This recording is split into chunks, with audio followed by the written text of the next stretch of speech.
বাংলাদেশেই কোরআনের রাজ কায়েম হবে ইনশাআল্লাহ। যারা বিরোধিতা করছো, 5 পাতা 6 পাতার পত্রিকা একটা বাইর করিয়া সমান ইসলামের গায়ে দিতেছো, তোমাদের নাকের ডগার উপরে কালেমার পতাকা পথ পথ করে উঠবে ইনশাআল্লাহ।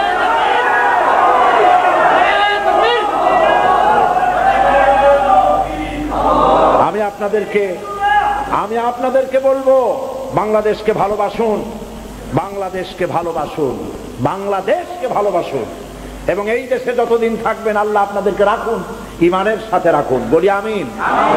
হিন্দু সংস্কৃতিতে ডুবে যাবেন না, মুসলমান পরিচয় বেঁচে থাকুন, বাংলাদেশকে ভালোবাসুন। জীবন এবং মওতের ফয়সালা আল্লাহর হাতে, কারো কোনো ব্যক্তির হাতে মৃত্যুর ফয়সালা নাই। যদি আমার মৃত্যু থাকে, কারো গুলিতে আমি শহীদ হব, সারা পৃথিবী পাহারা দিয়া সেই গুলি থেকে আমাকে বাঁচাতে পারবে না। আর যদি আমার জন্য কোনো গুলি আল্লাহর পক্ষ থেকে বরাদ্দ না থাকে, সারা পৃথিবী বৃষ্টির মতো আমার প্রতি আমাকে লক্ষ্য করে গুলি ছুড়লে আমার একটা পশমও হেলাতে পারবে না। এটা আমার ঈমান, এর নাম ঈমান। এই ঈমানের উপরে ভরসা করে ভালোবাসুন দেশকে, ভালোবাসুন ঈমানকে, ভালোবাসুন ইসলামকে, আর কথা বলতে শিখুন। বিরুদ্ধবাদী কারা? সামান্য কিছু লোক। আজকে বিরোধিতা করেছে কারা? আর মাহফিলে কত লোক? এই লোকগুলির বাড়ি কোথায়? নোয়াখালী। বাড়ি এই লোকের বাড়ি কোথায়? নোয়াখালী। এদের বাড়ি ঢাকায়। বাড়ি কোথায়? চিল্লায় এখন।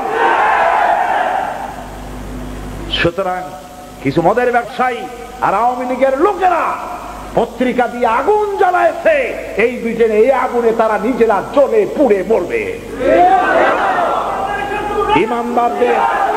ইমানদারেরা ঈমান নিয়ে বেঁচে থাকুন, মহব্বত নিয়ে বেঁচে থাকুন, ভালোবাসা নিয়ে বেঁচে থাকুন, এই দেশে শান্তিপূর্ণ ভাবে বেঁচে থাকুন। কথা বলতে শিখুন, কথা বলতে শিখুন। যেখানে যে বাধা আসবে আপনি কথা বলুন, হকের পক্ষে, সত্যের পক্ষে, ইসলামের পক্ষে। আল্লাহ আপনাদের সাহায্য করবেন। বলেন আমিন। বলুন আমিন।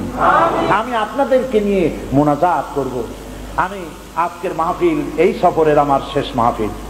আবার কবে দেখা হবে আমি জানি না, তবে একটা দাবি করে যাব, আমি চাইবি আল্লাহর এক নগণ্য গোলাম। যেদিন আপনাদের কাছে খবর হবে সাইদি পৃথিবী থেকে বিদায় হয়েছে, আমি আপনাদের কাছে শুধু দোয়া চাইব, আপনারা প্রাণ ভরে আমার জন্য দোয়া করবেন। আল্লাহ রাব্বুল আলামিন কিয়ামতে আমাকে যেন ক্ষমা করে দেন, আল্লাহ পাক তার জান্নাতের ভিতরে যেন জায়গা তৈরি করে দেন। আমি শুধু আপনাদের দোয়া চাই। আর কিয়ামতে আমি চাই যারা আমাকে ভালোবাসলেন, যারা আমাকে মহব্বত করেন, তাদের সংখ্যা আমি জানি অনেক অনেক অনেক বেশি। আমি আল্লাহকে বলবো, আল্লাহ আমাকে যারা ভালোবাসে এরা আমার মায়ের পেটের ভাই না, এক জেলার মানুষ নয়, অথচ আমাকে ভালোবাসে শুধু দিনের জন্য।